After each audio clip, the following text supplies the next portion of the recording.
Hello everyone, Lily here. Welcome to my channel, and for those returning viewers, welcome back.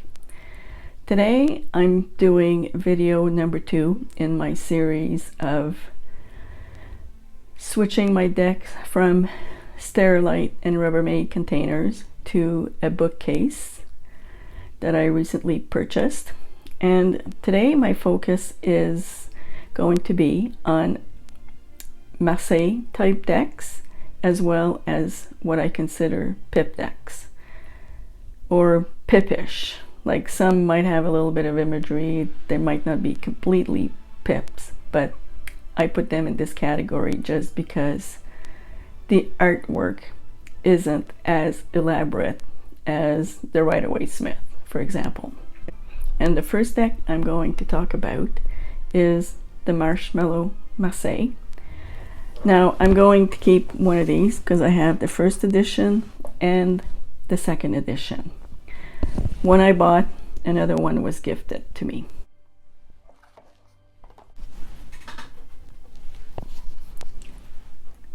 Now the difference between the two is one is the back is matte and the other one has silver foil on it. The odd thing about the silver foil on it is, I'm not sure if we can see it, but the stamping actually went through the card. So I haven't decided which one I'm going to keep yet, because although I prefer the backing on this one, the punching through it bothers me a little bit. So anyway, I'm keeping one, but the other one will go.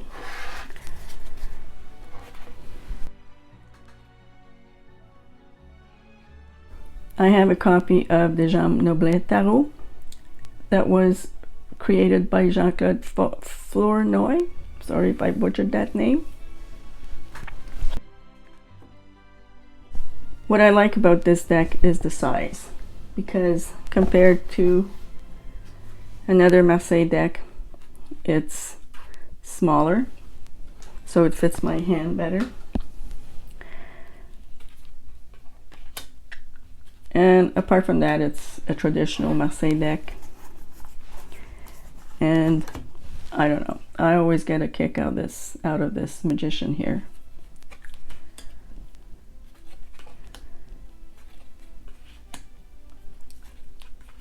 I just like this deck better. I mean, the other Marseille that I'll be showing you are okay too, but I mean, I don't read a lot with Marseille, so I'm really trying to cull down my collection, but this one I'm going to keep.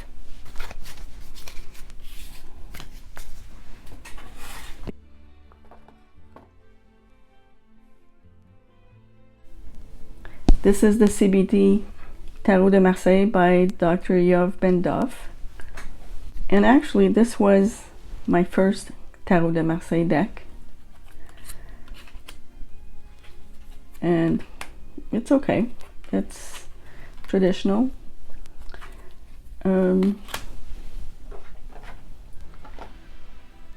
I forget which one, who was it? Oh, Nicholas Convert. I mean, the colors are crisp. The symbols are, you know, it's a Marseille deck. What else is there to say? But I think I'll keep that one just because it was my first one. And the next one that's similar is the Tarot de Marseille by Jodorowsky and Camoin.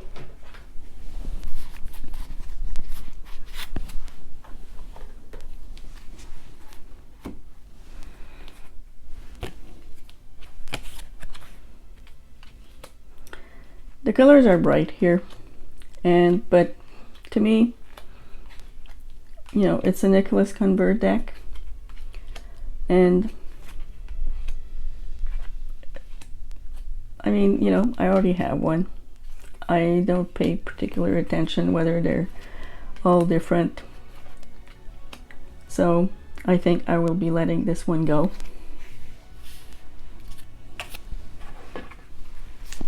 The next one I'm going to show is Tarot de Maria Celia, which is a way of bastardizing Tarot de Marseille.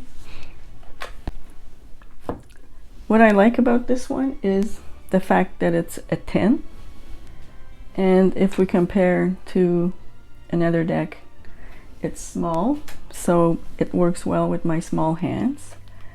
And I just like the coloring of this one, as well as the illustrations.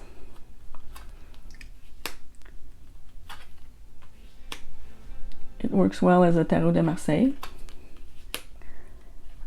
and it's different than what some of the other ones I have, so I'm going to keep that one. Here's one that I received as part of a book and deck set in French, and this is, let me read it, it's tarot cards that were created by Pierre de Madenié. So these are the backs, and these are the illustrations that they're not particular to my liking. Maybe I should look at that book again that they came with on why they picked this particular deck. I mean, it's just an example of how the printing could have gone wrong at the time, because I think it is based on a deck that is still in existence in a museum somewhere.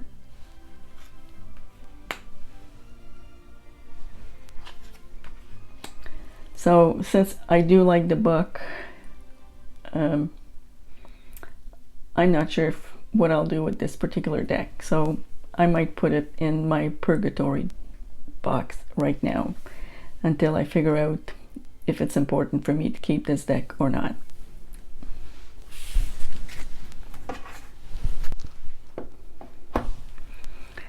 La Corte de Tarocchi. I really like this deck for several reasons. They're an unusual shape for a tarot deck. They're on the thin and long side, which doesn't bother me shuffling.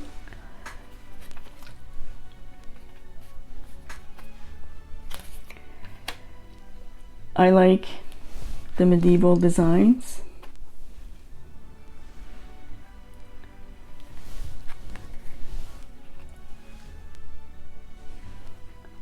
Like, the minute I saw this deck, I forget where exactly, on YouTube somewhere,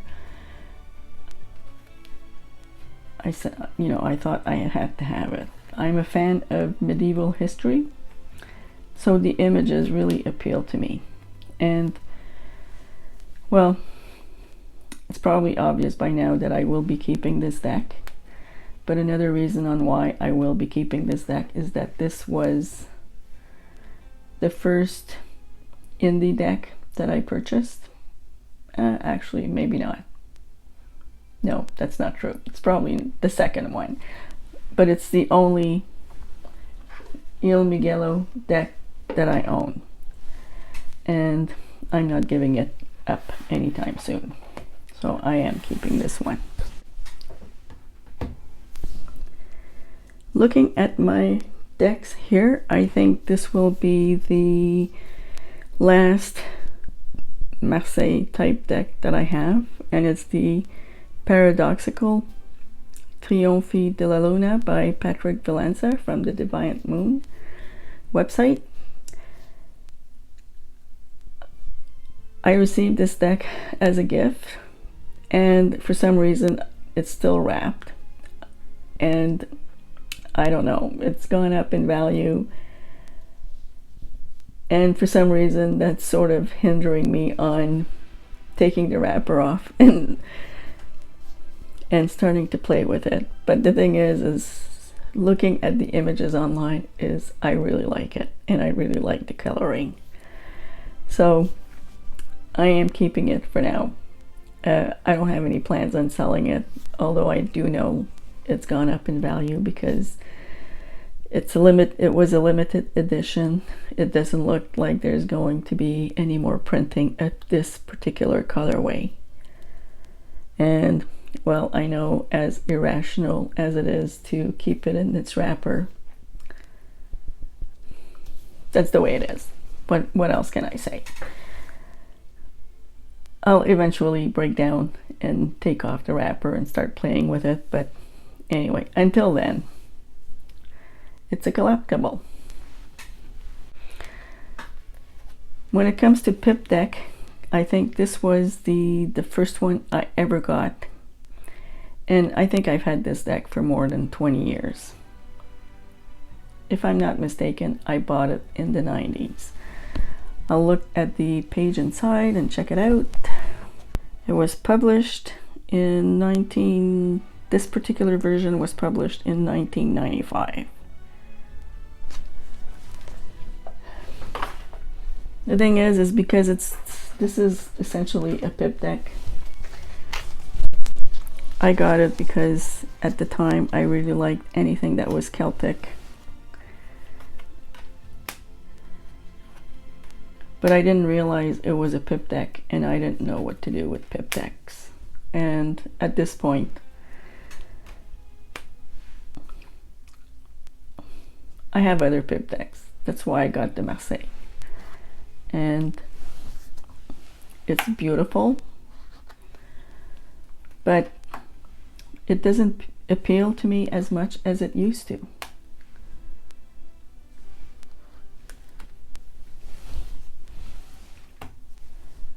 So all the majors are illustrated,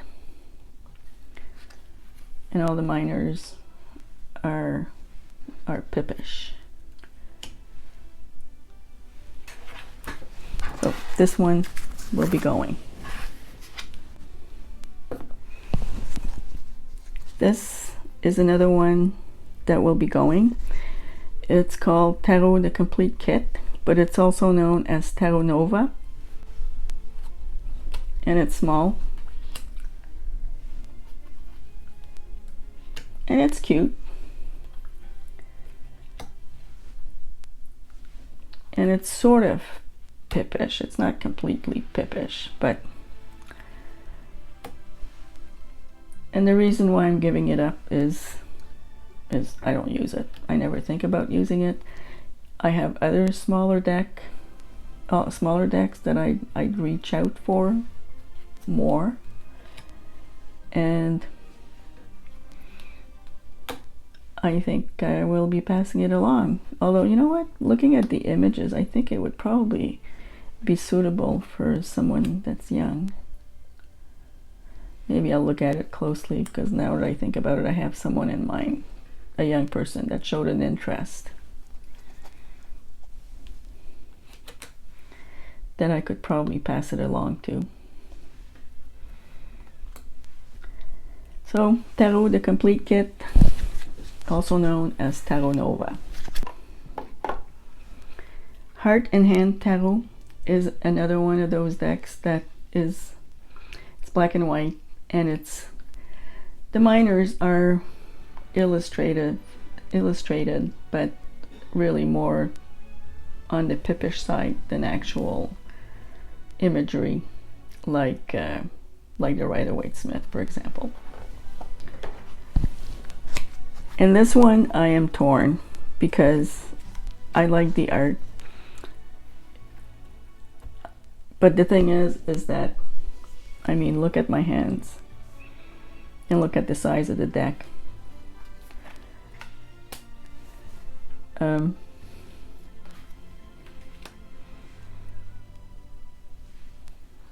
I like the illustrations, but now looking at it, perhaps it might be a good candidate for trimming.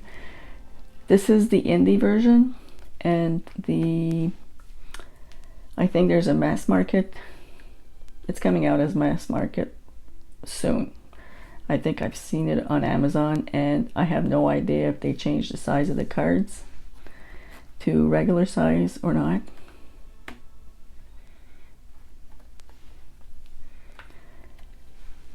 It also has a modern feel to it. It's almost like black and white tattoo art. I'm not an expert, so someone can correct me on that.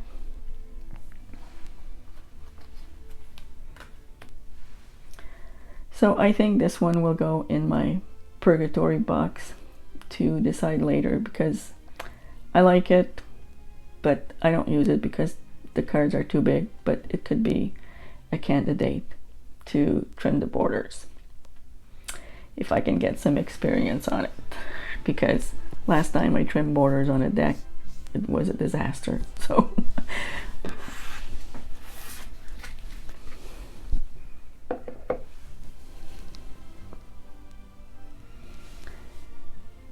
and this is the last deck that I'm showing in this video, the Luminous Void Tarot by Laura Zispan.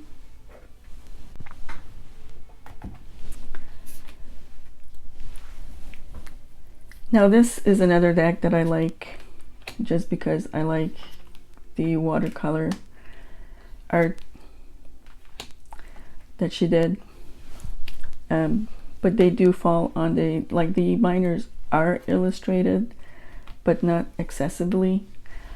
That's why I've included it in this series, because they do strike me as pippish instead of being extensively illustrated. And with the watercolors and her technique, I think that would probably have been difficult to do any extensive illustrations.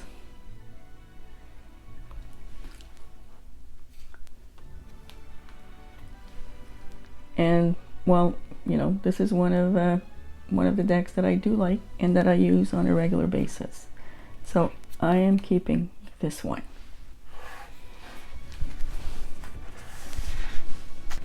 So in conclusion, let's recap.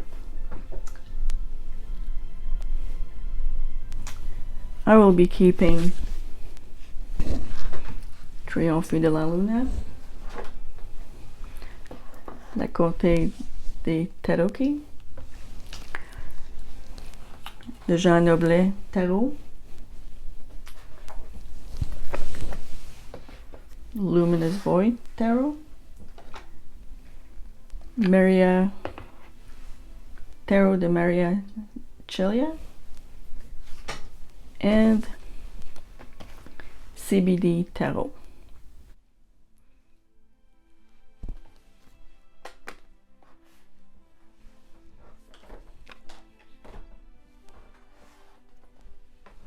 And I forgot to add that I will be keeping one of my Marshmallow Tarot. Going into my purgatory box will be the Heart and Hand Tarot and the Pierre Madenié Tarot,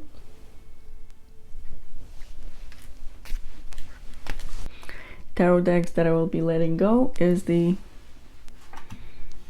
Celtic Tarot,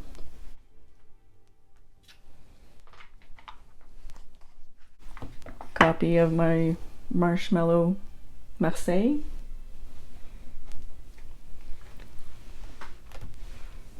Tarot the Complete Kit or Tarot Nova, and last but not least, the Tarot de Marseille by Jodorowsky and Camoin. So in conclusion, I'm keeping 6 decks, 2 in purgatory, 4 in that are going. So actually that's not too bad considering. So this concludes this video for looking at my Marseille and Pip decks, and I'll leave this here. Until next time, have a good day.